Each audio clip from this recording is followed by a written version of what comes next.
Okay, good evening, Professor David J. De Los Reyes. This is my topic for the session will be a random topic, and this random topic will be differential equations. Okay, and this will be in the format long video format. Okay, let's proceed. We are given a problem. Evaluate.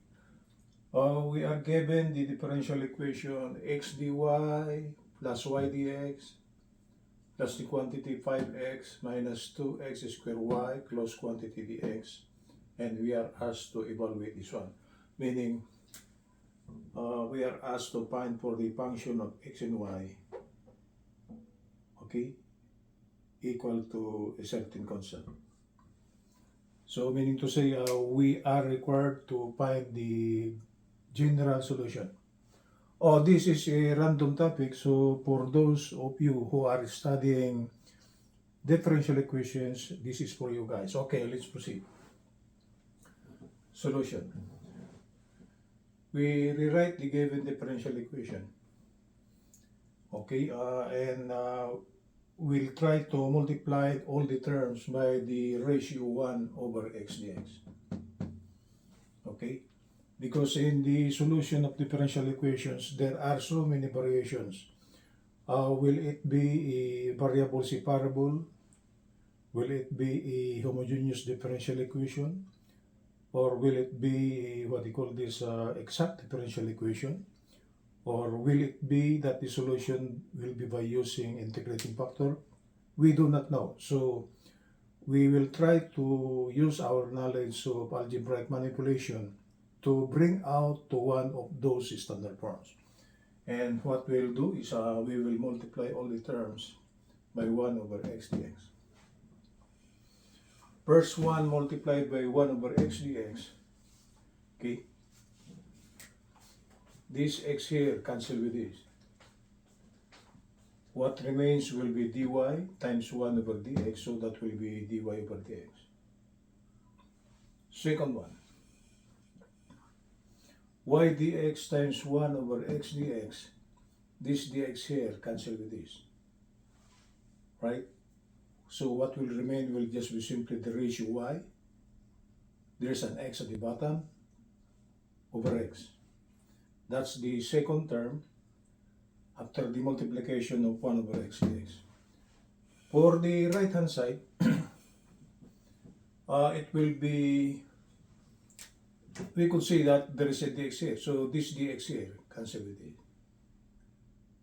So what will remain will just be simply this term here times 1 over x. Okay, so it will be the quantity 5x minus 2x squared y times 1 over x. Okay?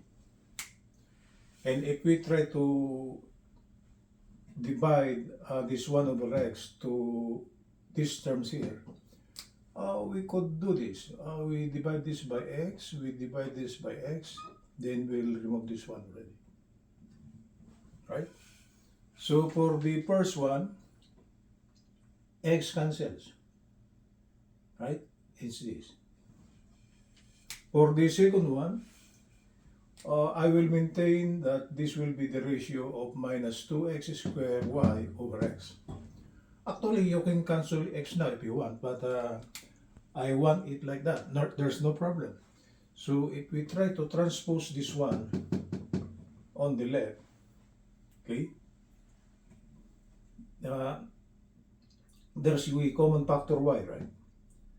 So the resulting what we call this addition of this one to the left will be a 2x squared plus 1 over x times the common factor y, and this should be equal to 5. Okay? You got it?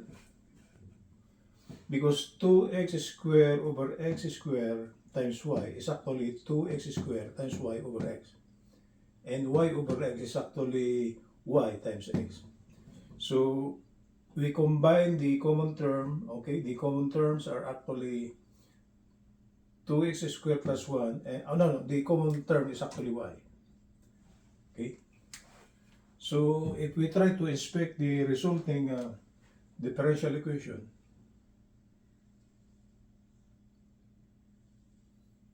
That is the differential equation. And what do you think, guys? Is it a variable separable? Or is it an exact differential equation? Or is it a homogeneous differential equation? The first term is dy dx. And I think this is similar to the form dy dx plus p of x multiplied by single variable y. And this should be equal to q of x. Okay? This whole quantity here is our p of x. A function of x times a single variable y equal to the right hand side, it is a function of q of x. Actually, this 5 here can be written as 5 times x to the 0, right? There is an x. So we could still consider this one as q of x. Okay?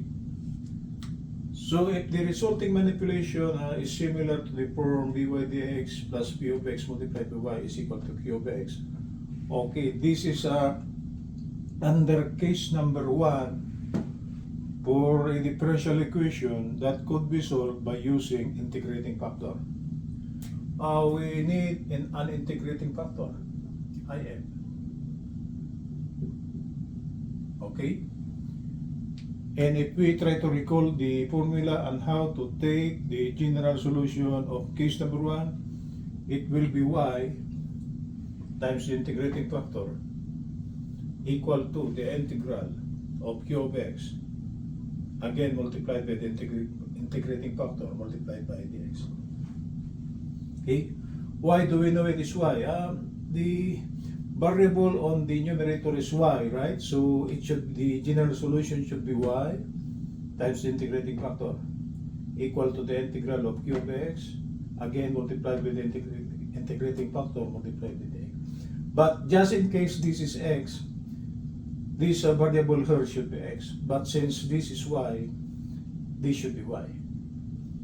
And the p of x, by observation, is the value, this one, the one inside, 2x squared plus 1 over x. That's the value of p of x. And under case number 1, this is the formula on how to compute for the integrating factor. Right? That is, the integrating factor for case number 1 will be equal to e raised to the integral of p of x times dx. So it's a must that we should identify the value of p of x. But we have already identified the value of p of x, which is 2x squared plus 1 over x. Okay, so let's try to compute for the integrating factor. This should be e raised to the integral. P of x is 2x squared plus 1 over x, close quantity, times dx. Then we try to integrate the exponent of e. Okay, we will divide now all the terms by x. So a 2x squared, okay, over x, 1x cancels, so what will remain for the first term will be 2x. So this is 2x. Next one, it will be 1 over x, will just be simply 1 over x plus quantity times dx. Okay, then we try to integrate the exponent of a separately because they are separated by a plus sign. So this will be e raised to, we bring out 2, it is a constant, right? The integral of x dx plus the integral of dx over x. The exponent of e is actually 2 terms, so we'll perform an integration 2 times, right? First integration, second integration. So this should be equal to e raised to 2. This falls under the power formula, x squared over 2, plus second one will fall under the natural logarithm of x. Simplifying, this should be e raised to 2 cancels, so it will just be simply e raised to x squared plus 10 natural logarithm of x. Okay, This is where the problem is. If you do not know your laws of exponent, you cannot simplify this one. That is e raised to x squared plus natural logarithm of x. This can be written as laws of exponent. It will be e raised to x squared times, okay, e raised to natural logarithm of x. Because same base, different exponent, actually we could simplify this one as e raised to the sum of their exponent. But the sum of this exponent can be expanded or can be simplified as e raised to x squared times e raised to the natural logarithm of x. And again, if you do not know your antilog under natural logarithm, okay, you cannot solve this one. That is e raised to natural logarithm of x is just x. So we will replace this value here by x. Right? So the needed integrating factor will be x, the equivalent of this, times e raised to x squared. Okay, we computed already the integrating factor. So by following this equation here, the general solution now will be y. Since dy is the one on the numerator, this should be y. So this is y times the computed value of the integrating factor, which is x e raised to x squared, equal to the integral. The right hand side is 5, right? So this should be 5 times the computed value of the integrating factor, x e raised to x squared times dx. Okay, we bring out 5. Integral of, we will rearrange the 1 inside. So this can be written as e raised to x squared multiplied by the quantity x dx. We combine x and dx. That's associative law, right? And if we try to integrate this one, this is similar to the form the integral of e to the u du. This one, where the value of u is actually the exponent of e, x squared, and du is actually equal to 2x dx. Okay? So I place it here. If this should fall under e to the u, the value of u, the exponent of e, will be x squared. The differential of the exponent of e will be 2x dx. Okay? Our formula. It is almost the same.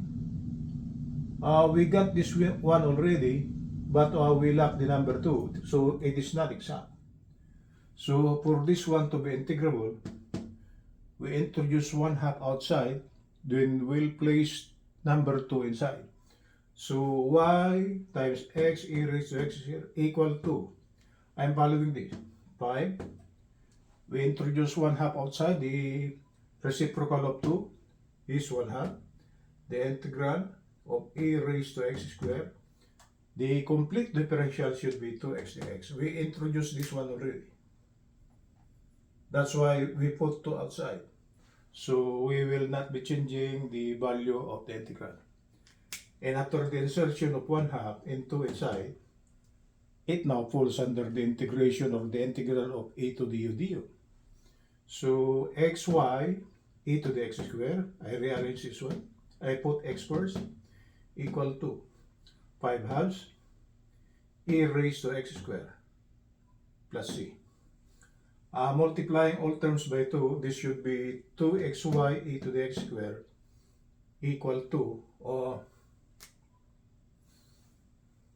this should be equal 5ex squared. This is actually plus 2c, right?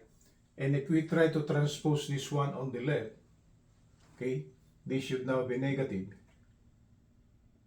Okay, and the equality sign will be here. Then we will try to replace 2c by value k. C is a constant, 2c will be a constant, and we will designate that as simply k. So the left hand side, there is a common factor e to the x squared. The first term will be 2xy minus 5 cross quantity, and this should be equal to a. and this will be our general solution. Okay, that's it guys. A random topic under differential equation. So for those of you who are taking differential equation, this is for you guys. If you want to subscribe to my channel is at youtube.com/@ProfDavidJDelos. If you want to share it, click share. Okay, try to watch my long video format discussions. You will get something from it. Okay, good evening from Los Angeles.